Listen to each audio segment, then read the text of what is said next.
The frontier dawn fell from the sky like a dying star. Captain Maya Brooks gripped her command chair as the ship screamed through the atmosphere of Etherian Prime. Metal groaned and tore around her. Sparks flew from damaged consoles. Her crew shouted warnings and damage reports, but Maya could barely hear them over the roar of failing engines. When the ship finally hit ground, it carved a trench half a mile long through crystalline forest. Maya pulled herself from the wreckage and counted survivors. 300 colonists had left Earth. Now only 280 remained. The ship's AI was destroyed. Their communications array was gone. They were alone on an unknown world. Maya gathered her officers in the damaged cargo bay. Lieutenant Claire Morrison reported that their power cells were draining fast. Tech specialist Amy Chen said the engines would never fly again. Medic Grace Palmer told them 50 people needed immediate surgery. Pilot Lily Rodriguez showed them scans of the planet, dense forests of crystal trees, strange energy readings, and no signs of civilization. They needed supplies and answers. Maya formed a recon team and led them into the forest. The trees here were not wood, but some kind of living crystal that hummed with inner light. Strange flowers bloomed that seemed to watch them pass. Amy carried a scanner that beeped constantly at readings she could not explain. After 2 hours of walking, they found ruins. Ancient buildings rose from the forest floor, covered in glowing symbols that hurt to look at directly. Maya approached the largest structure, a tower that spiraled up into the canopy. The symbols on its surface pulsed in patterns that almost seemed like language. Maya stared at the markings and thought to herself without speaking. These symbols look like warnings, and we should leave this place now. In that exact moment, a figure stepped from the shadows behind the tower. She was impossibly tall, at least 7 feet, with silver hair that fell to her waist. Her skin was pale as moonlight. Her eyes were violet, and they looked at Maya with an intelligence that seemed older than stars. She wore armor that appeared woven from starlight itself, shifting and shimmering with each movement. Behind her came a sound like thunder. A massive dragon emerged from the forest. Its scales were black as space, and its eyes glowed like dying suns. The creature was easily 40 feet long with wings that could blot out the sky. It moved with deadly grace and watched the humans with clear intelligence. The silver-haired woman turned directly to Maya. Her voice was musical, but cold. She said, "Careful, human. I hear everything." Maya felt ice run down her spine. She had not spoken her thought aloud. The woman had heard it anyway. The rest of the team raised their weapons, but Maya held up a hand to stop them. Something in the woman's eyes told her that violence would be pointless and fatal. The woman introduced herself as Kalith Moonwhisper. She said she was the last sentinel of Etherian, the last of her people. Her dragon was named Nightfire and had lived for 3,000 years. Kalith explained that her race had been extinct for a millennium, destroyed by creatures called the Voidborn. Maya listened as Kalith described the Voidborn. They were parasites that fed on consciousness itself. They consumed entire civilizations, leaving only empty husks behind. The elven people had fought them for centuries, but in the end they lost. Only Kalith survived because her bond with Nightfire protected her mind from corruption. Then Kalith said something that made Maya's blood run cold. The crash was not an accident. The Voidborn had detected the human ship and damaged it deliberately. They wanted to trap the colonists here. The Voidborn were returning, and both humans and the last elf were in terrible danger. Maya thought carefully about whether they could trust this strange woman who could read every thought.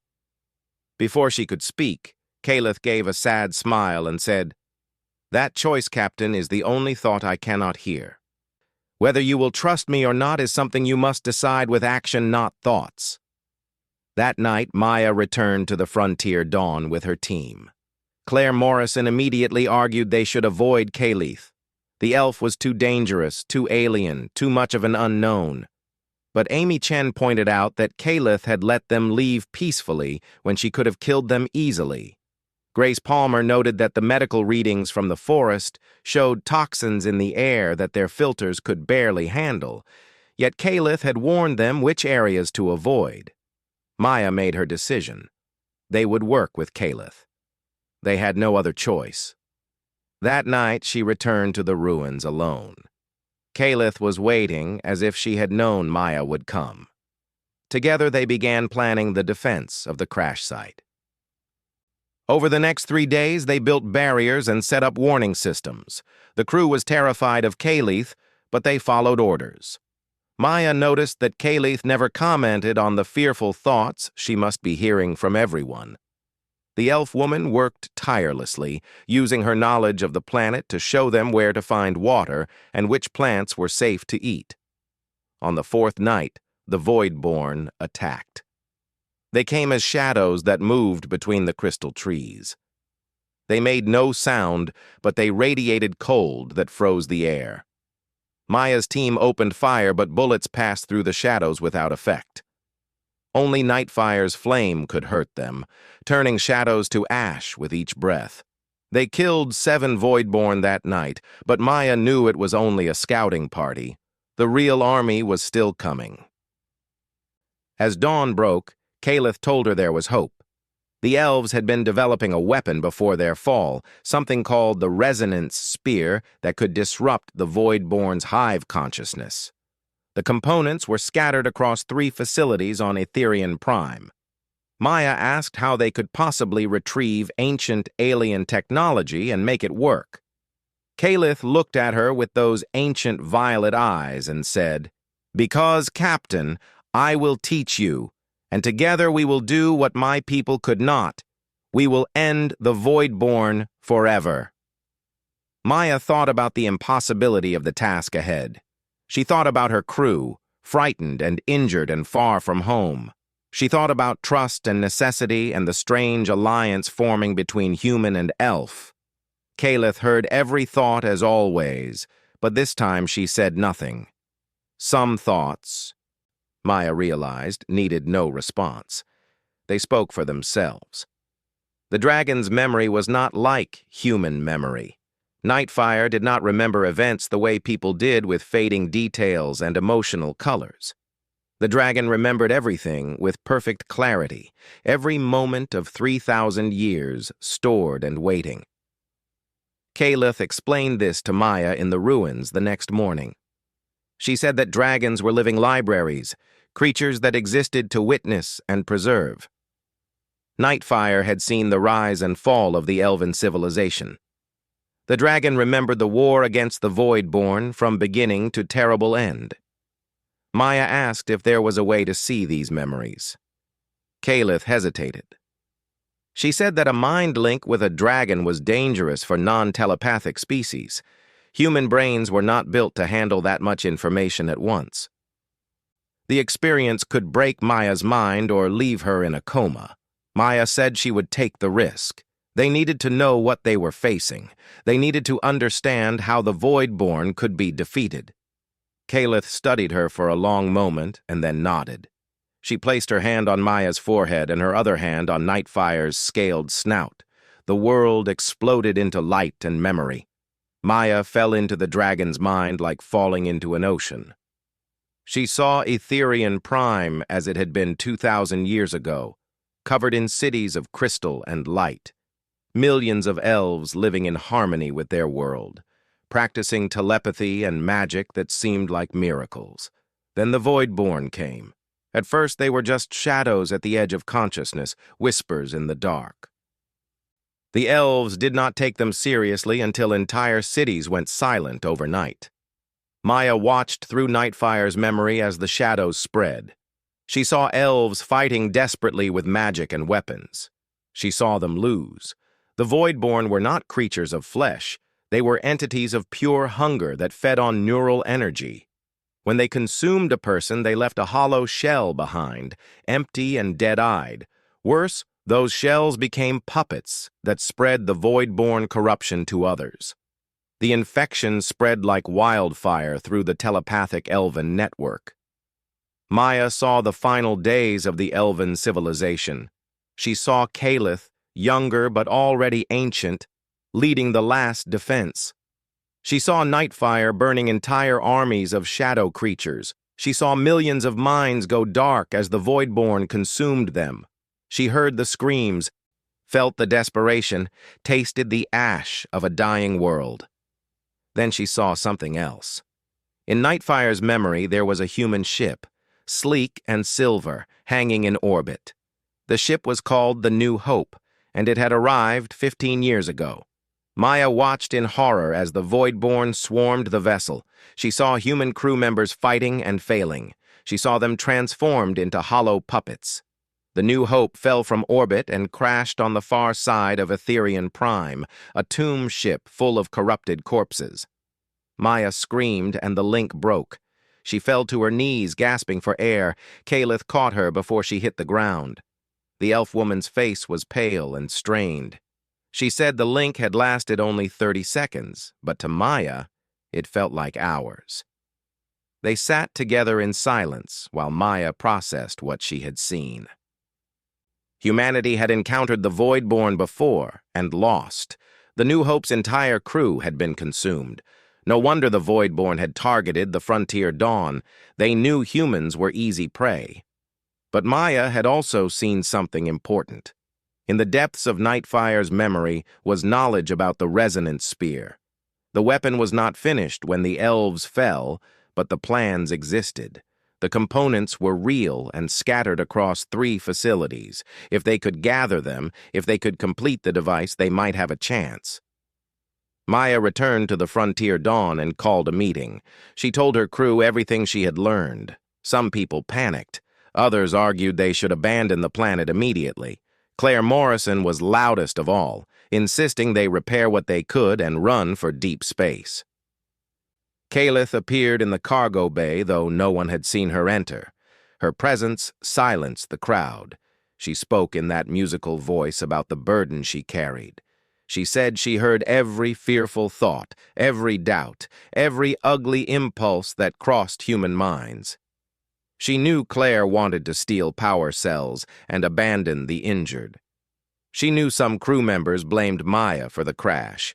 She knew others were planning mutiny. Caliph said, "I hear your terror and your selfishness and your desperation. I hear thoughts you would never speak aloud, thoughts that shame you, and still I help you, because I remember when my people were like you, frightened and mortal and struggling to survive, and I will not let the Voidborn take another species while I still draw breath." The cargo bay was silent. Claire looked at the floor, unable to meet anyone's eyes. Caliph continued, "The resonance spear is your only hope. Help me build it or die here alone. Those are your choices." That night, Claire came to Maya privately. She apologized for her panic. She said having someone hear her worst thoughts was terrifying, but also strangely freeing. She could not hide her fears anymore, so she might as well face them. Maya asked what changed her mind. Claire said, "Caliph could have revealed my plans and turned everyone against me. She could have punished me for thinking about betrayal, but she did not. She heard my worst impulses and still treated me with dignity. If she can do that after hearing humanity's ugly thoughts for days, then maybe we can trust her." The next morning, Maya assembled a strike team. She chose Claire as second in command, a gesture of trust that did not go unnoticed. Amy Chen volunteered to handle the technical aspects. Grace Palmer came as medic. Lily Rodriguez would pilot their shuttle. Caliph and Nightfire would lead them to the first facility. They left at dawn, flying low over the crystal forest. Nightfire flew alongside the shuttle, graceful despite his massive size. Caliph sat next to Maya in silence, but her presence was oddly comforting. Amy reviewed the data Caliph had provided. The first facility was called the Mind Forge. an underground complex where elven telepaths once trained. It contained the Psi-Matrix core, a crystal device that amplified telepathic energy. Without it, the resonance spear would be just an ordinary weapon. As they approached the facility, Maya thought, "We are probably going to die doing this." Kalith did not look at her, but she said softly, "Probably. But we will die trying to save others, and that matters, Captain. That matters more than you know." The Mindforge entrance was a hole in the ground, surrounded by dead crystal trees. Void-born corruption had spread from the facility like poison, killing everything for miles around. The team landed their shuttle and approached on foot. Nightfire circled overhead, too large to enter the tunnels below. Kalith led them down into darkness. Their flashlights revealed walls covered in crystalline mirrors. Amy scanned them and said the mirrors were some kind of psionic technology. Kalith explained that elven telepaths used them for training. The mirrors reflected thoughts instead of images, forcing students to confront their own minds. As they walked deeper, the mirrors began to activate. Maya saw her reflection change. Instead of her face, she saw herself consumed by Voidborn, eyes empty and cold, commanding armies of shadows. She stumbled backward and Claire caught her arm. Claire was staring at her own reflection. It showed her family back on Earth, a husband and 2 daughters she had left behind. She had told everyone they were dead, but Kalith heard the truth. Claire had abandoned them, unable to face her failing marriage and her role as mother. The colony mission had been her escape. Amy's reflection showed her greatest fear, that she was not smart enough, that she would fail when it mattered most, that people would discover she was a fraud. Grace saw herself unable to save patients, watching them die while she stood helpless. Lily saw her sister, killed in a shuttle accident 3 years ago, blaming Lily for not being the one to die instead. The team pushed forward through the gallery of nightmares. Kalith's reflection was worst of all. It showed her alone in darkness, century after century, the last voice in an empty universe. It showed her loneliness as a physical weight crushing her down. It showed her 1,000-year vigil with no hope of rest or relief. Maya realized that Kalith lived with this every day. The elf woman heard everyone's thoughts but never shared her own. She carried her burden alone because there was no one left who could understand her isolation. They reached the center of the Mind Forge and found the Psi-Matrix core. It was a crystal sphere 2 feet across that pulsed with inner light. Amy carefully disconnected it from its housing and placed it in a shielded container. The moment she did, alarms began blaring. Voidborn poured into the chamber from every tunnel. They came as living shadows that moved impossibly fast. The team opened fire, but bullets barely slowed them. Kalith drew a blade of pure light from the air and began cutting through shadows. Her movements were too fast to follow, a dance of death perfected over centuries. But there were too many. The team retreated toward the exit, fighting every step. Claire took a hit and her arm went numb where the shadow touched her. Grace dragged her forward while Amy carried the Psi-Matrix core. Lily provided covering fire, though her weapon was nearly useless. They burst from the tunnels into daylight. Nightfire was waiting, and the dragon unleashed a torrent of flame that turned the pursuing Voidborn to ash. But Maya saw something terrible. One shadow had latched onto Nightfire's leg. The dragon roared in pain as corruption spread across black scales. The wound did not heal like it should. The Voidborn infection was taking root. They made it back to the shuttle and took off. Kalith held Nightfire's head in her lap as the dragon whimpered. She was using her telepathy to slow the infection, but Maya could see the strain on her face. The elf woman was fighting a battle inside the dragon's mind, holding back the corruption through sheer will. That night, back at the Frontier Dawn, Maya found Kalith alone with Nightfire. The dragon lay curled in the cargo bay, breathing slowly. The corruption had spread to cover half his body. Kalith sat with her hand on his snout, eyes closed in concentration. Maya approached quietly and thought, "She has been fighting alone for so long. No one should have to carry that burden by themselves." Kalith opened her eyes. They were wet with tears Maya had never seen before. The elf woman said, "Thank you, Maya Brooks. That is the kindest thought I have heard in a very long time." They sat together in silence. After a while, Kalith explained that she could hold back the infection but not cure it. They needed to complete the resonance sphere. Its frequency would purge the void-born corruption from Nightfire's body. But they needed 2 more components from 2 more facilities. Maya looked at the dragon suffering because he had saved them. She looked at Kalith exhausted from holding back shadows in her friend's mind. She looked at her crew, injured and frightened, but still standing. She said, "Then we get the other components. We build the weapon, and we end this." Kalith smiled sadly.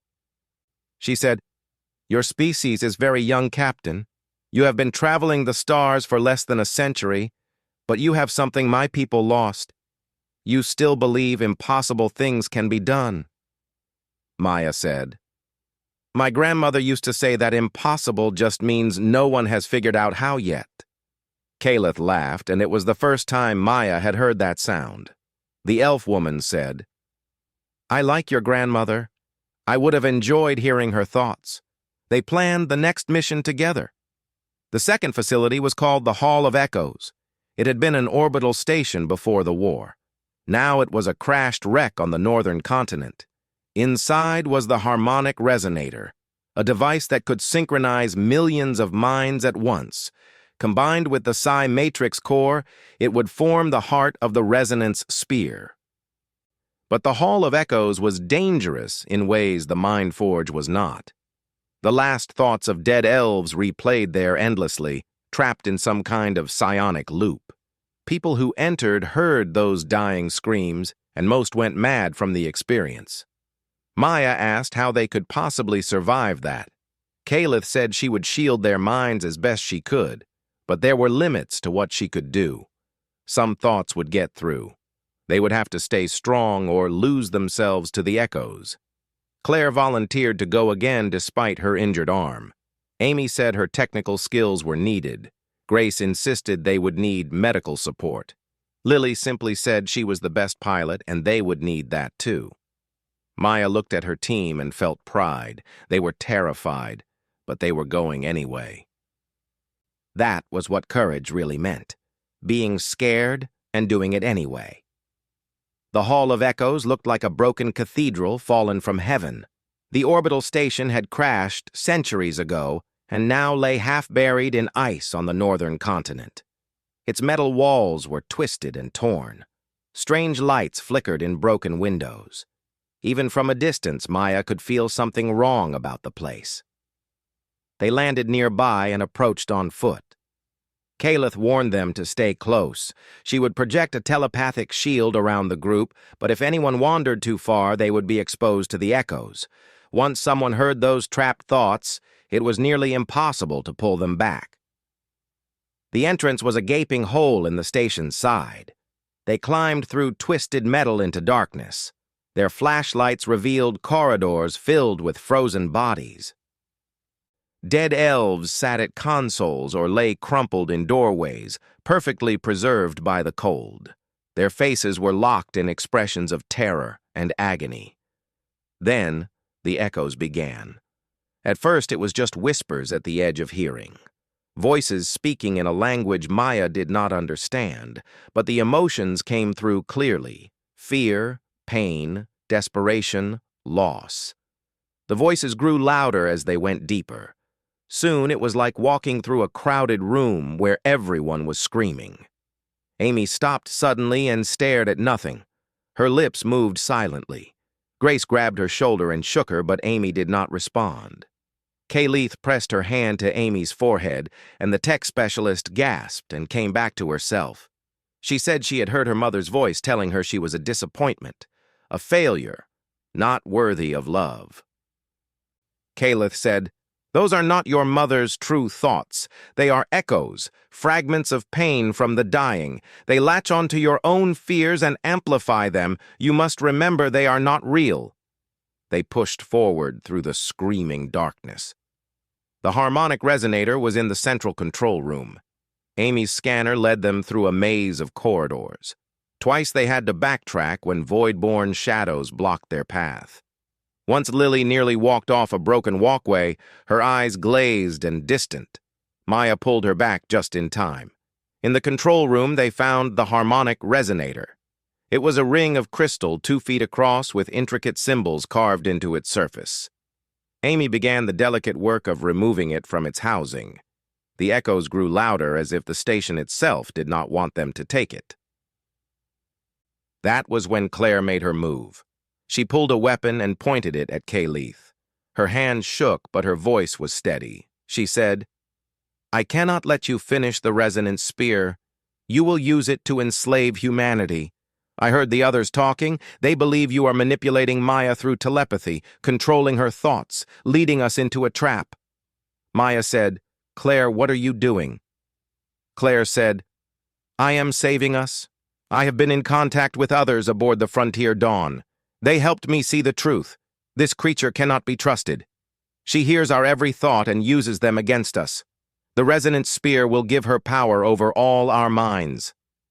Kayleith stood very still. She said, "Claire Morrison, I have heard your fears and doubts since we met. I know you feel guilt over abandoning your family. I know you hate yourself for that choice. But this is not the way to redemption. You are letting your fear turn you into the very thing you despise." Claire fired. The shot went wide, but it struck the harmonic resonator. The crystal ring cracked and began leaking energy. Alarms blared. The echoes became deafening screams. Void-born shadows poured into the room, drawn by the released psionic energy. Maya tackled Claire, and they struggled for the weapon. Amy grabbed the damaged resonator and shoved it into a containment bag. Grace was firing at shadows with her sidearm doing no damage. Lily grabbed Amy and pulled her toward the exit. Kayleith stood in the center of the chaos. She closed her eyes, and Maya felt a wave of telepathic energy explode outward. The elf woman was broadcasting her own mind, using herself as bait to draw the Voidborn away from the team. Kayleith said, "Run. Take Nightfire, who waits outside. Complete the weapon. I will buy you time." Maya shouted, "No, we do not leave people behind." But Kayleith used her telepathy to force compliance. Maya's body moved against her will, feet carrying her toward the exit even as she fought it mentally. The last thing she saw was Kayleith standing alone surrounded by shadows. The elf's armor blazed like a dying star as darkness closed in. They burst from the Hall of Echoes into the frozen wasteland. Nightfire roared in anguish. The dragon knew what Kayleith had done. Maya's team scrambled into the shuttle and took off. Claire was unconscious, struck down by a Voidborn during the escape. Her skin was gray and cold. Grace worked frantically to save her, but Maya could see it was too late. Back at the frontier, dawn chaos reigned. The faction that had convinced Claire to betray them now openly called for mutiny. They said Kayleith had tricked them all. They wanted to take whatever ship parts still worked and run for deep space. Half the crew agreed with them. Maya stood on a cargo container and shouted them down. She said, "Kayleith saved us. She sacrificed herself to buy us time, and I will not dishonor that sacrifice by running. We finish the weapon and we save her." Someone in the crowd yelled, "She is probably already dead." Maya said, "Then we avenge her. Either way we fight." But the mutineers would not listen. They rushed the armory, trying to take weapons by force. In the fighting that followed, 3 more people died. Maya's security team finally restored order, but the damage was done. The crew was divided. The Frontier Dawn was besieged by Voidborn that grew bolder each night. Nightfire was dying, the corruption spreading faster without Kayleith's telepathic aid. Maya sat alone in her quarters, staring at the 2 damaged components they had recovered, the Psi Matrix core and the cracked harmonic resonator. They still needed the third component, the amplification chamber, from a facility deep in void-born territory. Even if they got it, even if they assembled the weapon, they did not know how to make it work. Lily entered without knocking. She sat down and said, "You are thinking of going after her." Maya said, "I cannot leave her there." Lily said, "She told us to complete the weapon. That is what she wanted." Maya said, "She wanted us to." Maya stood before her remaining crew in the cargo bay. 200 people battered and exhausted and scared. She told them her plan and did not sugarcoat how insane it was. They would assault the Hall of Silent Voices, the central void-born hive where Calith was being held. They would fight through an army of shadows to rescue one elf who could read minds. Then they would somehow complete an ancient weapon they barely understood. And if they succeeded, they might destroy the Voidborn, or they might just die trying. She said, "I will not order anyone to come. This is a volunteer mission, but I am going even if I go alone." Every single person volunteered, even the ones who had supported the mutiny, even the ones who had been afraid of Calith. They had heard the elf woman's last words echoing in their minds. They had seen her sacrifice. And in that moment, they understood what it meant to be worth saving. They gathered their weapons and supplies. Amy worked frantically to repair the harmonic resonator as much as possible. She rigged it as a portable shield generator that would protect them from void-born possession for a limited time. Lily prepared the shuttle and every other craft that could still fly. Grace prepared emergency medical stations. Maya reviewed Nightfire's memories again, searching for any tactical advantage. The dragon was dying. The corruption covered 3/4 of his body now.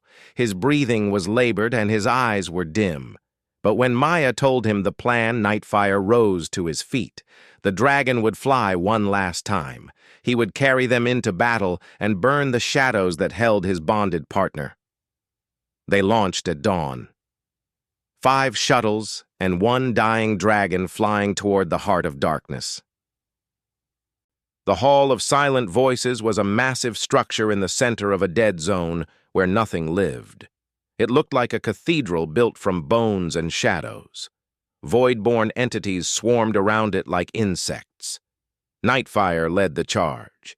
The dragon unleashed torrents of flame that carved burning paths through the swarms. The shuttles followed in his wake, guns blazing. They crashed through the main entrance and landed inside a vast chamber. The team poured out, ready to fight. The Voidborn came in waves. Maya's crew fought with everything they had. Bullets and fire and desperate courage. Amy's shield generator kept them safe from possession, but it was draining power fast.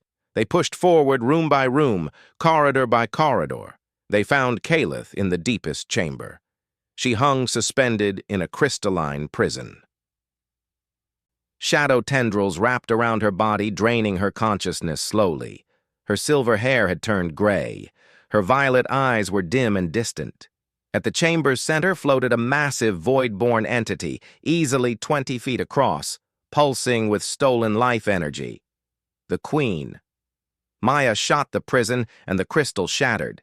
Calith fell, and Grace caught her. The elf woman was barely conscious, but she was alive. Maya thought as clearly as she could. No one fights alone. Not anymore. Calith's eyes focused. A ghost of a smile touched her lips. She said, "I heard that thought, Captain, thank you." The Voidborn Queen screamed. It was not a sound, but a psychic assault that drove everyone to their knees. The entity prepared to consume them all. But Calith raised her hand and said, "I am not finished yet," she explained between labored breaths. The resonant spear needed a telepathic consciousness to guide it, someone to sacrifice themselves permanently to power the weapon. She had always intended to be that sacrifice, but Maya refused. Maya said, "There is another way, something called the Phoenix Protocol. I saw it in Nightfire's oldest memories. Instead of one consciousness, we use many. Everyone volunteers a piece of their awareness and links through your telepathy, amplified by dragon magic." Kalith said, "That has never been attempted with non-telepathic species. It could kill you all." Maya said, "Then we die together saving others. Sounds about right." They fought their way back to the entrance. The Voidborn Queen pursued, shadows flooding the corridors. Nightfire held the entrance while the team assembled the resonance spear. Amy connected the components with shaking hands. The Psi-Matrix core, the damaged harmonic resonator, and the amplification chamber they had taken from a dying Voidborn. The three pieces merged and began to glow. Maya activated the communication system and broadcast to the Frontier Dawn. She explained the Phoenix Protocol. Every human would need to volunteer their consciousness, linking together through Kalith's telepathy. It had never been done before. It would probably kill many of them, but it was their only chance. The response came immediately. 200 voices saying yes, they were ready. Kalith stood at the center of the formation. Her eyes blazed with returned power. Nightfire coiled around her, the dragon's corruption beginning to burn away in the light of what was coming. Maya activated the resonance spear. For one infinite moment, every human on Etherian Prime experienced true telepathy. Maya heard the thoughts of her entire crew. She felt their fear and their courage. She knew their secrets and their hopes. She experienced their memories as if they were her own. 200 consciousnesses merged into one brilliant chorus of human will. And in that chorus, Maya understood what Kalith had lived with for centuries. She heard every thought, every contradiction, every beautiful and terrible impulse that made people human. She heard Claire's guilt, and Amy's doubt, and Grace's compassion, and Lily's grief. She heard the dreams of colonists who left Earth seeking new beginnings. She heard the love between partners and the bonds between friends. She heard humanity in all its chaotic glory. The resonance spear sang. It was not a weapon of destruction, but a song of defiance. The frequency tore through the Voidborn hive network, shattering the Queen's control. Shadow entities dissolved by the thousands. Their connection to the Void was severed. They became nothing but dispersing darkness. The Queen itself screamed and burned. 3,000 years of stolen consciousness returned to the universe. The shadows that had consumed the New Hope's crew broke apart. The corruption infecting Nightfire evaporated like morning mist. The darkness covering Etherian Prime retreated and died. When it was over, 37 humans did not wake up. Their minds had burned out from the strain of the Phoenix Protocol. The survivors wept for them.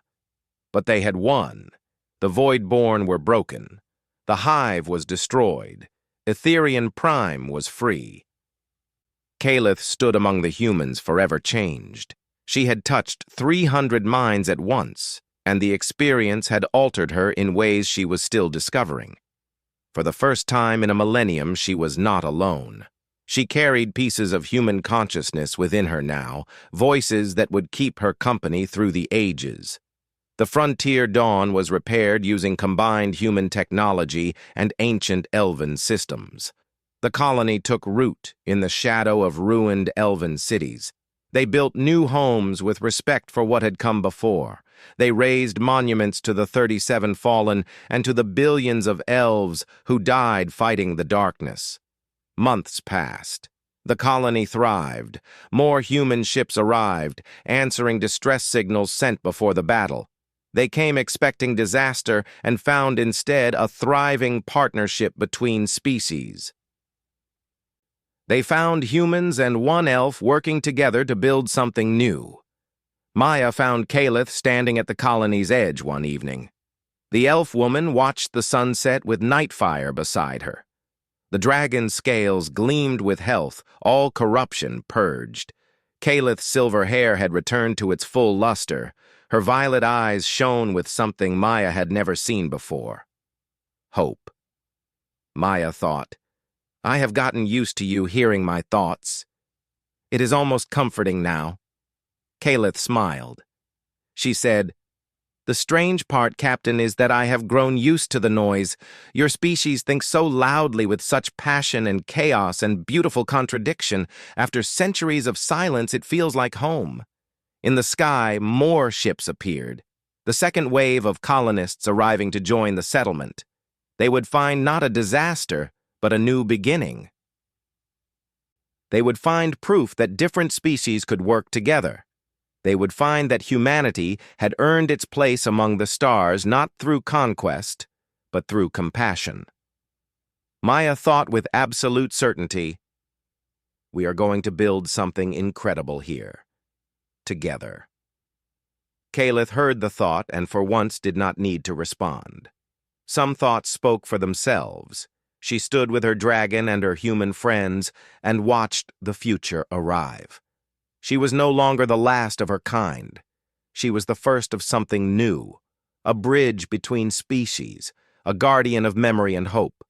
The colony grew, the partnership strengthened, and on Etherian Prime, where an ancient civilization had fallen to darkness, a new one rose from the ashes built on trust and sacrifice, and the courage to stand together against impossible odds.